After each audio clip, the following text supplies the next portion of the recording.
जल शक्ति विभाग के अस्थायी कर्मचारी अपनी लंबित मांगों को लेकर काफी समय से हड़ताल पर बैठे हुए हैं, लेकिन उनकी मांगों पर कोई कान नहीं धर रहा है। अपना विरोध जताते हुए इन कर्मचारियों ने आज रियासी शहर का पानी ही बंद कर दिया। हालांकि बहाल करने के लिए जल शक्ति विभाग के अधिकारी जरूर पहुंचे थे, लेकिन अस्थायी कर्मचारियों ने पंपिंग नहीं करने दी। कहा कि जब तक जिला विकास आयुक्त आकर बातचीत नहीं करेंगे, तब तक पूरे शहर का पानी बंद रखा जाएगा। उन्होंने जिला प्रशासन के ऊपर आरोप लगाते हुए कहा है कि उनके साथ सरकार तो मतभेद कर ही रही थी, लेकिन अब जिला प्रशासन का रवैया भी निंदनीय है। का पानी बंद होगा, क्याला स्टेशन को नहीं चलने देंगे, जहां पर मैकेनिकल एक्शन जो उधमपुर में बैठते हैं, उधमपुर से पगार लेते हैं, रियासी से करोड़ों रुपयों का चूना लगाया जा रहा है। सब डिवीजन की बात रियासी की हो, डिस्ट्रिक्ट इंतजामिया की बात हो, करोड़ों रुपयों की टेस्टियां इकट्ठियां की जा रही हैं, लेकिन डेली वेजरों का रिकॉर्ड सबमिट नहीं किया गया है।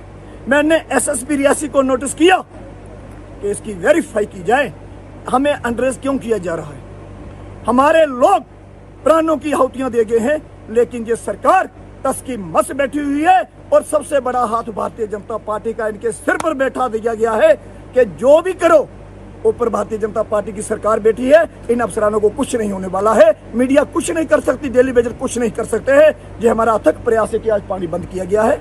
आज डिप्टी कमिश्नर जहां पर आएंगे, दोनों डीडीओ जहां पर आएंगे, आखिर 29 सालों से लोगों ने काम कहां किया है। जो लोग घरों में बैठकर तनख्वाह ले रहे हैं, जो इनके रिलेटिव, जो इनके रिश्तेदार लगाए गए हैं, जो दुकानें कर रहे हैं, जो शराब की दुकानों पर काम कर रहे हैं, जो साग सब्जी बेच रहे हैं, उन लोगों को महीने की तनख्वाह मिलती है। और जो डेली वेजर हड़ताल कर रहा है, जो काम कर रहा है, जो नौकरी कर रहा है, तो उसको सड़क शाप बनाने का काम जिला इंतजामिया रियासी डिप्टी कमिश्नर की टीम कर रही है। किया गया है कि आ जाएं और बैठकर बात करें, पाई पाई का जवाब देंगे। अगर पूछने वाला आएगा तो पाई पाई का हिसाब भी देंगे। ये भी बंद हुआ है तकरीबन रियासी स्टेशन जो मेन स्टेशन है, और इससे जो टाउन के अंदर जितने भी लोग रहते हैं उन पे सब पे इफेक्ट पड़ेगा इसका।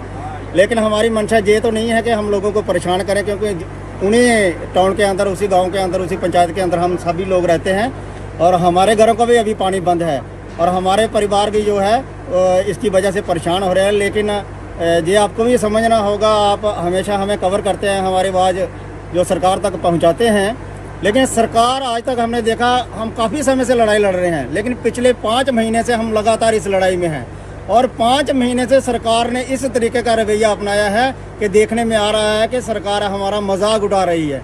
क्योंकि लोग के रोज़मर्रा की ज़िंदगी के लिए लोगों को खाने पीने के लाले पड़े हुए हैं। ये जितने भी लोग हैं, आप इनके चेहरे देखो, इनकी जब ये जवान थे, ये लोग जब होश में थे तब इस डिपार्टमेंट में आए थे। आज ये परिवार वाले हो गए हैं, इनके बच्चे भी बड़े हो गए हैं और ये लोग रिंगते आज 30 साल इस डिपार्टमेंट को दे चुके हैं और लोगों के घरों तक जो भी पानी, जितना भी काम हुआ है, जितनी भी लाइनें बिछी हैं, इन लोगों ने बिछाई हैं।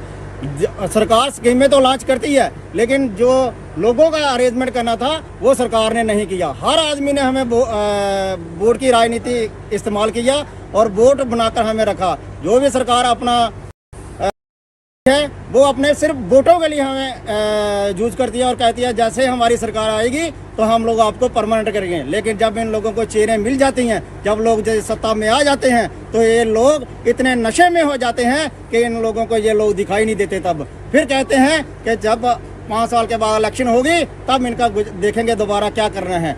इसी तरीके से चलते चलते आज 30 साल हो गए लोगों को अपनी ज़िंदगी और जवानी देते हुए, और लोग ग्राउंड पे काम भी कर रहे हैं। यही लोग हैं जो ग्राउंड में काम कर रहे हैं, लेकिन सरकार पिछले 4 महीने से 5 महीने से लोगों को बेसिस रोक के रखी है। देती कितनी है इन लोगों को बेसिस?